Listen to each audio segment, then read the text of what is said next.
ब्रह्मांड क्या है, ये कहां से आया और ये कैसे काम करता है?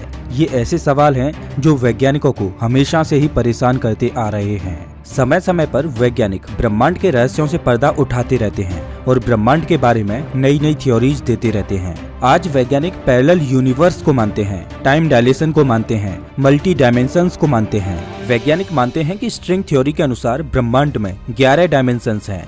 वैज्ञानिक ये भी मानते हैं कि ब्रह्मांड में हर जगह पर समय की रफ्तार अलग अलग है और ये सब खोजें वैज्ञानिकों ने पिछले कुछ 100 सालों में ही की हैं। लेकिन क्या हो अगर मैं आपसे कहूं कि जितना प्राचीन हमारा सनातन धर्म है उतना ही आधुनिक इसका विज्ञान है। प्राचीन हिंदू ग्रंथों में यूनिवर्स के बारे में वो चीजें पहले ही बताई जा चुकी हैं जिन्हें विज्ञान आज मान रहा है। हम प्राचीन ग्रंथों में बताई गई उन बातों को केवल मिथोलॉजी की कहानी मानते हैं, लेकिन सच तो ये है कि हमारे ग्रंथों में बताई गई बातों में इस ब्रह्मांड के गूढ़ रहस्य छुपे हुए हैं।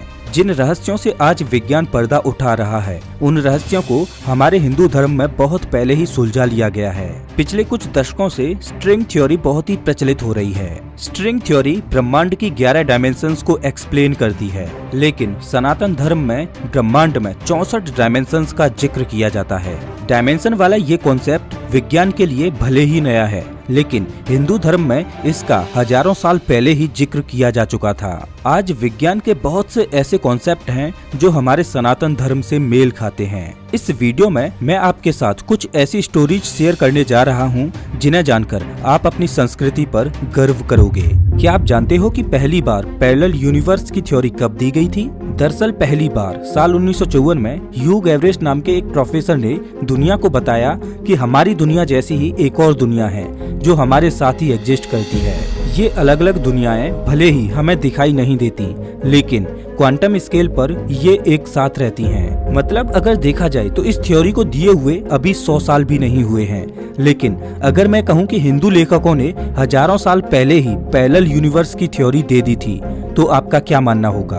अगर आप मेरा यकीन नहीं कर रहे तो एक बार इस कहानी को सुनिए। ये कहानी रामायण से है। भगवान श्री राम और रावण के युद्ध को खत्म हुए कई दशक बीत चुके थे। मर्यादा पुरुषोत्तम श्री राम ने कई सालों तक राज किया और चारों ओर राम राज्य की स्थापना की। हम सभी जानते हैं कि भगवान विष्णु ने राम यानी कि एक इंसान के रूप में धरती पर अवतार लिया था। अब बिल्कुल एक आम इंसान की तरह उन्हें अपने जीवन को समाप्त कर बैकुंठ की ओर निकलना था, लेकिन वो ये बात जानते थे कि उनके सबसे बड़े भक्त हनुमान उन्हें धरती से जाने नहीं देंगे। श्री राम जी को बचाने के लिए वो खुद यमराज तक से लड़ सकते थे। हनुमान जी के लिए ये बात जानना बहुत जरूरी था कि वो इस ब्रह्मांड के एक छोटे से अंश के बराबर हैं और असल में दुनिया की चीजें कभी खत्म नहीं होती, बल्कि वो एक साइकिल में घूमती रहती हैं। इस महत्वपूर्ण बात को समझाने के लिए श्री राम जी ने एक बहुत ही चतुर लीला का प्लान बनाया। उन्होंने जमीन के अंदर एक छोटी सी दरार बनाई और उसके अंदर अपनी अंगूठी फेंक दी। इसके बाद उन्होंने हनुमान जी को बुलाया और उन्होंने हनुमान जी से अंगूठी को निकालने के लिए कहा। हनुमान जी ने तुरंत अपने आकार को छोटा किया और उस दरार के अंदर घुस गए। वो धरातल में और ज्यादा नीचे जाने लगे और अंत में वो धरती के सबसे निचले भाग में पहुंच गए और उन्हें वहां पर नागलोक के देवता वासुकी जी मिले। हनुमान जी ने वासुकी को प्रणाम किया और उनसे कहा कि मेरे प्रभु श्री राम की अंगूठी यहाँ पर नीचे गिरी है, क्या आपने कहीं देखी है? ये सुनकर वासुकी का सबसे पहला सवाल था, आप कौन से वाले राम भगवान की बात कर रहे हो?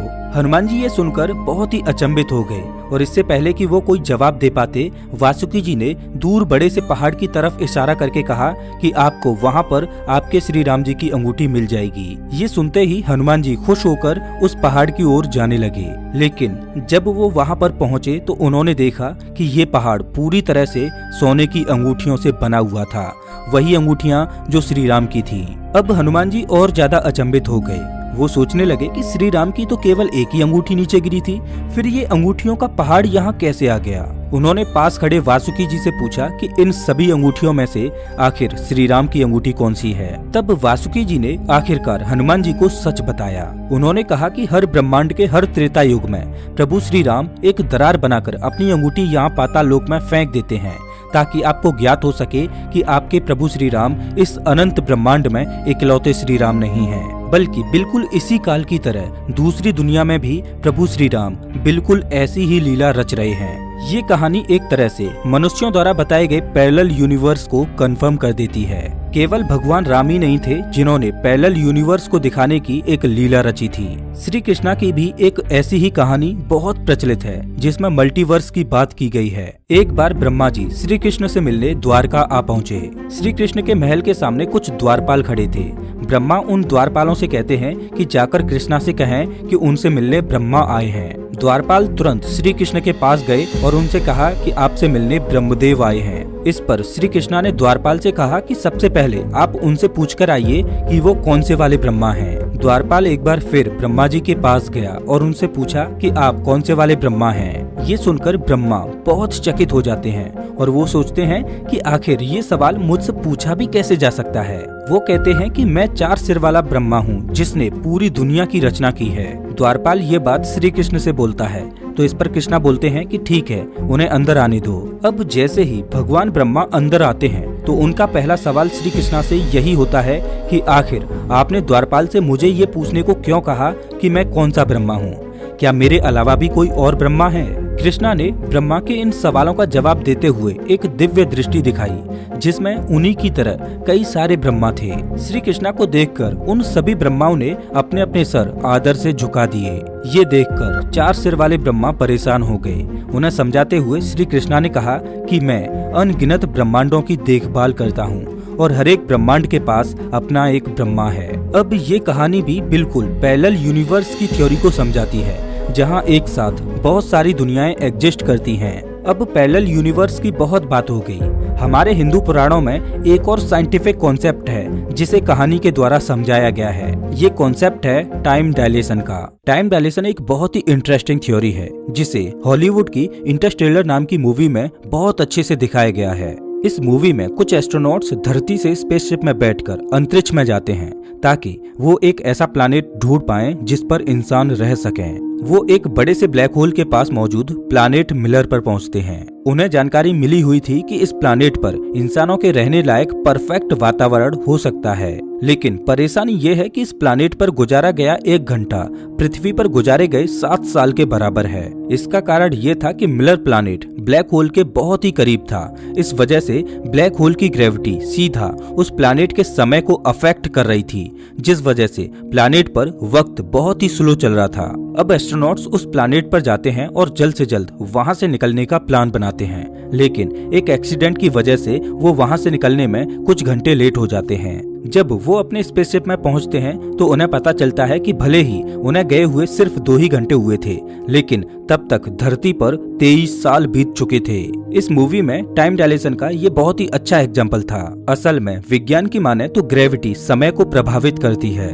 जिस जगह पर ग्रेविटी ज्यादा होती है वहाँ समय की रफ्तार धीमी हो जाती है, और जहाँ ग्रेविटी बहुत कम होती है वहाँ समय बहुत ही तेज गति से दौड़ता है। विज्ञान के अनुसार ब्रह्मांड में हर जगह पर समय की रफ्तार अलग अलग है। ब्रह्मांड में कहीं पर समय धीमी गति से चल रहा है तो कहीं पर समय की रफ्तार बहुत ही तेज है। अब अगर हिंदू पुराणों की माने तो उसमें एक प्रचलित कहानी है जिसमें कुछ ऐसी ही घटना घटी थी। राजा ककुदमी एक समय में बहुत ही ताकतवर राजा माने जाते थे। उन्हें अपनी बेटी रेवती से बहुत ही ज्यादा लगाव था। जब रेवती की शादी की उम्र हो गई तब राजा ककुदमी बहुत ही परेशान हो गए।